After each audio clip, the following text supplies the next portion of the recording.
Dzień dobry, to znowu ja, pan Maruda. Zebrałem was tutaj, aby wyjaśnić nieprawidłowości w filmie zagranicznego youtubera, bo niestety jest ich dużo. Szczególnie, że połowa jego researchu opiera się na tym gościu.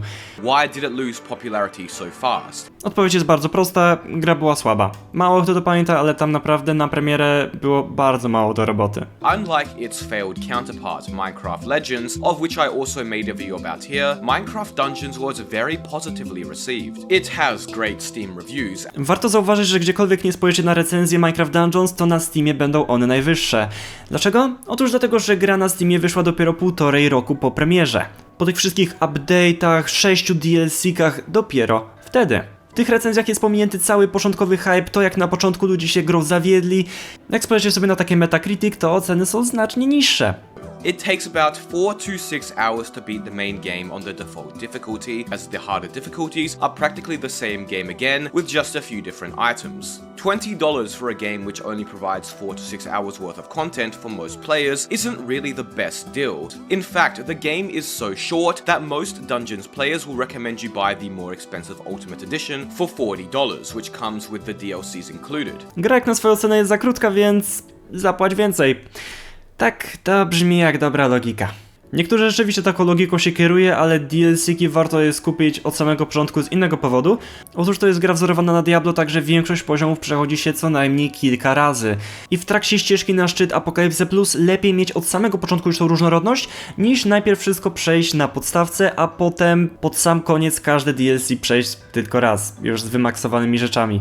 I właśnie, Apocalypse Plus to jest bardzo istotna rzecz, którą Mr. Epic pominął. Powiedział, że pierwszy poziom trudności da się przejść w 4-6 godzin i są 3 poziomy trudności. Wychodzi na to, że grę całą da się przejść w 15 godzin, co jest bzdurą. Apocalypse Plus jest większa, ciekawsza i trudniejsza niż te 3 poziomy razem wzięte.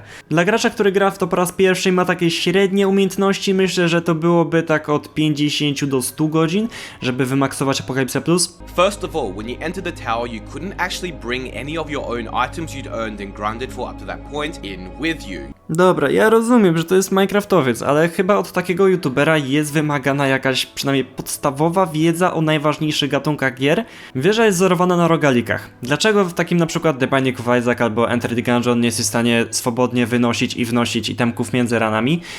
Bo nie miałoby to absolutnie żadnego sensu. W Dungeonsach gracze po prostu by zawsze wnosili swój najlepszy ekwipunek, nie wybieraliby na żadnym piętrze żadnego itemka i po prostu przez cały run lecieliby z tym samym. Byłby to po prostu zwyczajny poziom. Cały ten element roguelike'owy byłby tu absolutnie bez znaczenia. And the items you could get inside the tower after beating every floor couldn't be brought outside of the tower. I ponownie wynoszenie itemków też nie miałoby żadnego sensu. Zazwyczaj twoja postać jest znacznie lepsza niż cokolwiek, co jesteś w stanie stworzyć w wieży, także te itemy, które byś wyciągnął, byłyby zazwyczaj gorsze, ale z drugiej strony wyobraź sobie, że jesteś graczem, który gra w tą grę po raz pierwszy.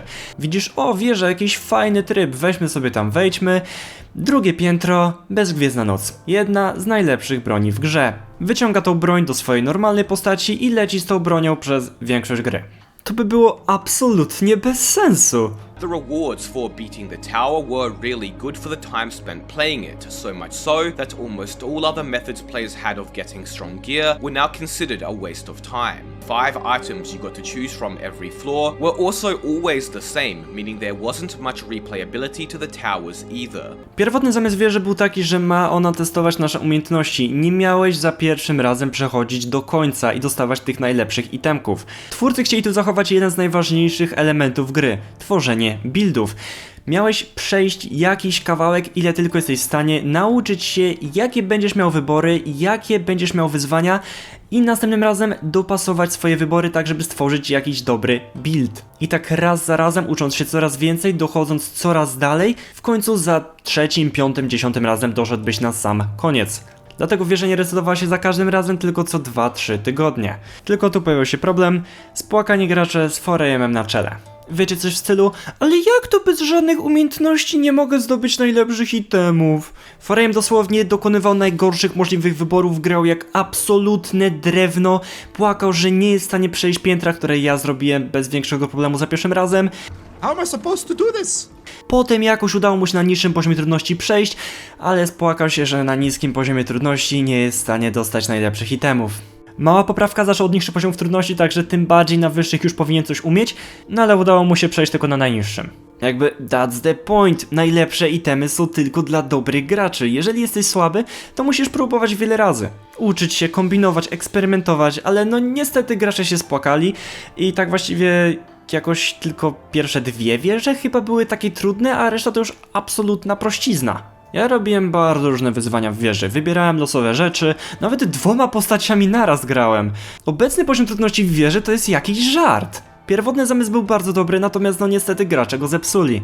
De facto, później nawet sam 4AM przyznał, że na streamie, na którym ogrywał The Towera i w filmie, na którym Mr. Epic bazował swój research, był zbyt salty. Like half a year ago, I stopped playing Minecraft Dungeons because I was bored with the game. I just didn't enjoy it anymore, I didn't feel it anymore, and I shared my pretty salty opinion about it as well. And that's, I think, where it began basically, when people disagreed with me. Ironically, the Towers solved nothing and somehow only made the game worse as they made older content obsolete and made players feel everything they had grinded for up to that point was useless. To nie jest tak, że jak wychodzi nowy tryb gry, to on się staje jedynym, dalej masz w pozostałych częściach gry całkiem sporo do roboty, ale faktem, itemy w wieży są za mocne, one trochę przyćmiły jednak inne sposoby farmienia. Oh, and even funnier, when the tower first released, it was single player only. Wieża miała testować twoje umiejętności, a nie to, czy jesteś w stanie wyżebrać czyjąś pomoc. Ale tak, kiedy ten pierwotny zamysł upadł, to wieża już mogła być multiplayerowa przy 2. sezonie, a nie dopiero 3. But also required you to play it online, meaning you couldn't play it without internet, despite it not involving any other players. Połączenie z internetem jest potrzebne, żeby pobrać informacje na temat aktualnej rotacji wieży. Wydaje mi się, że to jest raczej oczywista rzecz. The Battle Pass also wasn't receiving applause either. A lot of the free rewards weren't that good or useful, especially to players who'd been playing the game for a while. I z tym się zgadzam, nie podoba mi się jak mało itemów było w darmowej przepustce, a jak dużo w płatnej oraz ta przepaść jakościowa. Jednak w tych płatnych przepustkach były znacznie lepsze rzeczy. Let's say you are stupid enough. Sorry if I put it this way, but if you're stupid enough to fall for this and go for another 12 months of adventure passes, you will lose another $48 or euros to this game. That's almost 50 euros. You can buy so many things with that. To akurat dosyć głupie ze strony pana Epickiego, że dał tutaj tego klipa. To co mówi 4AM to są spekulacje i to takie bzdurne, no już od samego początku było wiadomo, że to są bzdury. Nie było opcji, żeby twórcy co miesiąc dawali nową paczkę. Były one po prostu za duże. Po pierwsze, twórcy nie byliby w stanie nastukać tyle kontentu, a po drugie, mało kto byłby w stanie tyle wyfarmić. I w ogóle ta manipulacja 4AM ma prawie 50 euro na rok. Weź może jeszcze chłopie powiedz, ile przez całe życie byśmy wydali, jeżeli miesiąc w miesiąc byśmy kupywali każdą przepustkę. Tak żeby rzeczywiście brzmiało jakby były drogie. No i teraz po latach, gdy wyszły tylko 3 przepustki, jest oczywiste, że to co mówił 4AM to była bzdura. Nawet dla takiego Mr. Epica, który nie ogarnia jakoś dobrze tego tematu. This update only made the game worse. To jest dosyć częsty błąd w rozumowaniu wśród graczy. To, że jakaś gra dostała słabszy update albo w ogóle przestała być rozwijana, to nie znaczy, że jest gorsza. Po prostu gorzej się rozwija albo się nie rozwija w ogóle. Poza tym, jak nie jesteś spłakanym 4AM i tworzysz rzetelne filmy, to zauważasz, że jednak zainteresowanie update'em było. Update wprowadził nowy tryb całkowicie różny od całej reszty gry i wielu ludziom rzeczywiście się podobał. Ale też dla wielu po prostu nie był tym, czego oczekiwali.